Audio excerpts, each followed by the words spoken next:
Welcome to In Nomine, your source for tabletop role-playing games for the adventurous, and sister channel to Evil Live. Subscribe if you're new to the channel, because today we are reviewing In Nomine, Infernal Player's Guide. That's right. It's infernal. He's about to lob some fire at your face hole.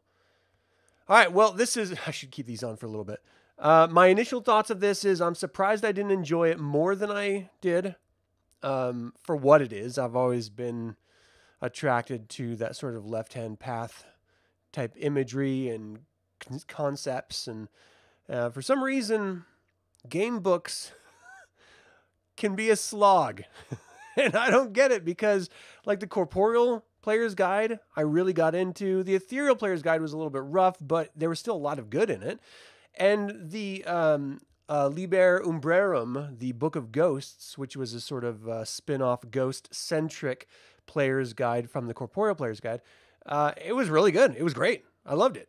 And so when I read the Angelic Player's Guide, I was just like, all right, well, I'm probably never going to, or at least not, let's be honest, I'm probably never going to play this game ever. I'm just going to be running this game because no one else knows about this damn game. I seem to be the only human on planet Earth that cares about this role-playing game. But you know what? I love it. I dig it. So I don't care. I will drag my friends kicking and screaming into playing it, just like I did D&D when I was in middle school. And, you know, look where that got me. All right.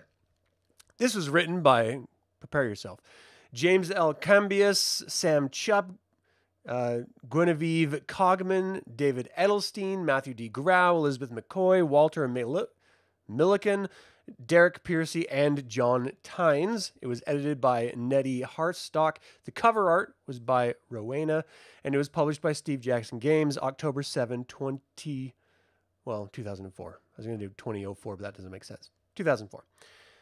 And really, this is all about the role-playing game In Nomine and the infernal side of it. So all of the bands of demons are represented here, and the real point of all of these sort of player guides is to take information that was initially released in a bunch of disparate publications and put them all together in one location so that you could quickly and easily create characters, because again, it takes a little over an hour to create a playing character for this game. And if you're creating a playing character that has a little bit more experience, it's going to take a little bit more than that time to do. It's not a simple process. It's very much analogous to, in my opinion, Advanced Dungeons and Dragons First Edition creating a character, where it does take you a little bit of time. Not as much as some other games, so I don't want to like put it as like a barrier to entry, because part of creating a character, in my opinion, is understanding the world of the game and conceptually sort of banding around ideas with your game master or GM. And ultimately, the player character at PC is going to really own that concept that is helped by the GM to sort of integrate into the world of the game style they're playing. And you need that time, you know, so it's not a negative. I think it's a real positive that it takes that amount of time, but there is a lot of back and forth on rule options and page flippings and stuff. And that's why these player guides were created, to help minimize the flipping aspect of it and really let you choose on basic bullets of information rather than reading whole paragraphs or pages of text. And that's ultimately a good thing. So this book, in very much in the same vein of the Angelic Player's Guide, basically gives you the history from the infernal perspective. And this is where I think it fell flat for me. They have an opportunity to tell the entire creation story again, but from Lucifer's perspective. And they dip their toe a little bit in parts of it, but the strength of the narrative of Lucifer is that he saw everything completely different than every other angel. And I want that perspective running throughout everything. So rather than telling it from a game player's perspective, say, oh, well, this is why the bad guys see it this way. This is why the good guys see it this way. No. This is an infernal player's guide. Have it all in the infernal tone. Everything is from Lucifer's perspective. that creates a more immersive experience for the reader and the player. And ultimately, that's what you're looking for if you're playing a demon in the first place. You don't want objective reality. You want to be steeped in the demonic lore, period. We can get objective reality just by reading the corporeal or the angelic player's guide. We don't want that.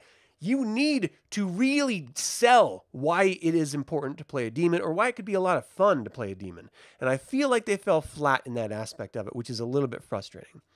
The strengths of this is that, you know, the history of demons wasn't really fleshed out that much, but you do get a lot of like alternate uses for resonances. So you'll remember that resonances are basically the powers that each band of demon gets. So it's basically like your race in other games, where you're Belseraph, and so you're a liar, or, you know, you're just, depending on the different type of band, you have a certain power that's associated with that band.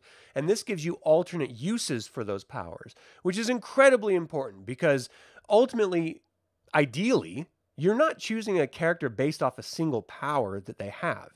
You're choosing a character based off of how they integrate with the rest of the party, the world that the GM is going to be crafting around it, and, you know, ultimately what you think is going to be fun to play as a totality of a character, not as an individual power.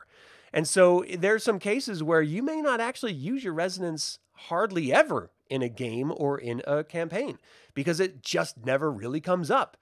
But in this particular case, you definitely can, because there's alternate uses for it. And so that's really the strength of this, is fleshing out a little bit more what each of these bands really are like, how other superiors, the different princes, how they see these different groups, and then ultimately how you, as that individual band, see other bands of demons, how you perceive them. And that's something that I think was woefully lost in the original core rule book. I'm not sure you would really have a lot of place for it in there, but it is important to note that, especially when it comes to demons, because while this game it can be very basic and just sort of like go get the bad guy type thing, but it could also be wildly political. And knowing how your band initially perceives another band, because ultimately demons are always sort of at each other's throats, much more than angels ever are. And even angels are at each other's throats. And so it's really important to understand that Lucifer encourages this sort of diametric opposition between the different bands, specifically so that none of them get strong enough to challenge him. So he's manipulating the entire infernal aspect of the celestial spectrum intentionally, and all of the demons are just sort of going along with it because they don't realize that he's doing that. And I'm sure some of the princes of hell know it, but playing characters, no, they're going to have no idea about it. So I like that aspect of it. It also opened up some, like, when you think about demons, you think about fallen angels, right? But the reality is that angels are built out of spare forces in the symphony. They weren't always around at all times. Some of them are very new, some of them are very old, and that doesn't have anything to do with the individual power of that individual angel. It just means that when they were created. And demons are the same. Not all demons came with the third of the host from the initial fall. Demon princes create demonlings and demons out of spare forces in the symphony, just like angels do. And that's why the forces of hell outnumber the forces of heaven so dramatically, because they have to catch up. They feel like they have to create more and more and more. But to create a fully fledged demon takes a lot of forces. It takes 7 forces. To create a demonling, well, infinitely less, 1 to 2 to 3. And these demonlings can actually grow into fully fledged demons, just like demons can grow into owning their own word and having their own servitors underneath them, and then being a prince. They can actually grow to be these greater, more powerful versions of demons. And it's never really discussed in any other volume in depth enough like it doesn't here. And I really did appreciate that aspect of it, because you have to just then question, well, is every player character as old as creation? And the answer is absolutely not. No. And so it breaks down the different demonlings as gremlins, imps, and familiars. And familiars are just assigned gremlins or imps. And in some cases, you're going to have them where sorcerers summon them and bind them. And it's easier to summon or bind a demonling than it is a fully fledged demon, of course. And so that's why that usually happens. One of the standout aspects of this that wasn't really introduced in a standout way until it got to the very end chapter of Redemption were the Bright Lilum. Because the whole idea of Lilith as a princess of hell, she was never an angel. She was created by God to be Adam's first wife. And she said, fuck that noise, and walked away, right? It was Lucifer that sort of courted her and said, hey, I can give you power. If you want to be a princess of hell, I can make that happen. I will give you power. And you can create your own daughters, your own servants, your own servitors. And she did. She agreed to that deal. And she's been creating Lilum ever since. And she's the only one that can create Lilum. And so they're not quite 100% demons like all the other demons, even though they really are technically demons. But then what happens if you're not quite a demon and you want to switch sides and you want to become an angel? Well, you're not a demon, so you can't be an angel. So what are you going to be? You're going to be a Bright Lilum. And it talks about what Bright Lilum are, how they are related to the traditional daughters of Lilith, the traditional Lilum. And I just found it fascinating because I never considered that aspect of it before, you know? I mean, we have like different constructs of human type characters, like undead and stuff like that.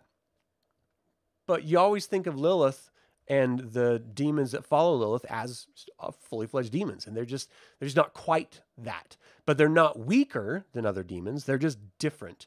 And I really like that there is that sort of disparity. And so because there's a version of angel, the Malachim, that cannot fall, they just cannot fall. They will take discord before they even get close to becoming an outcast. There has to be some other variant. You know, the Grigori are out there, but they're not really playable characters at this point. So to get a good side, you know, a sort of a choir version of a Lilum, which is that sort of extra band out there that unbalances everything, you got to have the Bright Lilum. And so I just found it really, really interesting. And the rest of this book just sort of goes through band-specific discords. So just as a sort of a refresher, discords are physical manifestations of you as a character sort of breaking out and lying to yourself about or failing to live up to your resonance or your natural way of being.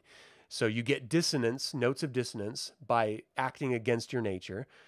One thing that I like to think of it as, because I'm an old D&D player, is dissonance is like the repercussion of going against your alignment in D&D. So if you're a lawful good paladin, for example, and you did something that was against your code as a paladin, well, then you would get a note of dissonance. And that dissonance builds so much that if you're an angel, you can actually fall and go to become a demon and go to hell. If you're already a demon, that automatically goes over into discord. So it's a physical manifestation of you going against your nature itself. And I think that's a really nice and easy way to understand it. Because on the outside, without that sort of comparison, it's kind of a weird abstract construct. But it is something that is integral to the game, and so you have to understand it because it's really, really important. I mean, it's what is going to decide whether or not you stay an angel or a demon, you know? So it's very, very important to the game. And so I like seeing those band-specific discords because some of them are really, really obscure and strange and really kind of break a character, which is, it's supposed to be a punishment. So obviously it's going to break you if you continue down that path. But it also keeps players in line with their type of character they created. You can always go against the grain, and there's always wiggle room for individual characters that aren't carbon copies of each other in the same band. It's just that there are some sort of lines that if you're going to cross them, you're knowingly crossing them, and there is consequence, and that is the consequence factor of dissonance and discord. So my favorite part of this book, it had to be the Bright Lilium aspect and the extra resonance uses. I think that's really the strength of these. I don't know that the books need to be as large as they are. It goes into a lot of sort of philosophical conversation and thought about what it means to be a demon, how a demon lives their lives, how superiors sort of interact and engage and stuff like that. And that stuff is important to know as a player. So I don't want to say it's not important. It's just that a lot of that can be handed down from the GM. And that's, in my opinion, really the role of the GM and not the player. The player is supposed to be born, understand the confines of its being, but not necessarily the whole totality of hell. You know, I mean, the reality is demons most demons don't know anything out of their little box of their superior that they serve and the jobs that the superior sends them on. And it's meant to be that way so that you can have political intrigue and infighting and backstabbing and conniving between princes. And it's supposed to be that way intentionally. And so to give them a grand overview from the start, it kind of gives them more information than they really need. And it can actually work against them. If they immediately start thinking politically, then you've sort of like pulling the rug out from the whole innocence aspect of a demon. And there is an initial innocence factor to creation. You know, you're supposed to not know everything. You're supposed to learn it through play, not just reading. So I don't know if it needed to be as long as it did, but those are my favorite parts. My least favorite part is that it wasn't all written straight from like Lucifer telling someone to write, you know, like from his voice in his head. I think that would have made it such a better volume and so much more interesting. You could have had those sidebars of like GM note. This is the reality, and this is, you know, you're reading it from Lucifer's perspective, but this is actually the bullet points that you should be taking away as a GM or as a player. And that way it is a more immersive experience rather than you just reading a bunch of text. And there's a lot of just copy after copy after copy on this in this book. And it just got a little bit too much. Because of that, I ended up giving it 4 out of 5 evil eyes. There is good in here. And I love demons, and so it was nice reading some of it, but I did feel like I was slogging through it at some points. And not everyone is going to be paying attention to every little aspect. So it's going to be very helpful to a player to nail down what type of demon they want to play, what type of superior they want to follow and serve, and that's good. And so you have to give it a high score because it does what it's supposed to do. I just think it could have gone a little bit further with a little more effort. So I'm taking an evil eye out of it for that aspect and for that aspect alone. All right. So that is my quick review of the Infernal Player's Guide from the game in Nomine by Steve Jackson Games. What do you think? Have you played in Nomine before? Have you played a demon? Do you have a favorite band to play? And do you have a favorite prince to serve? Let me know in the comments below. As always, remember that evil spelled backwards is live. So get out there and be evil.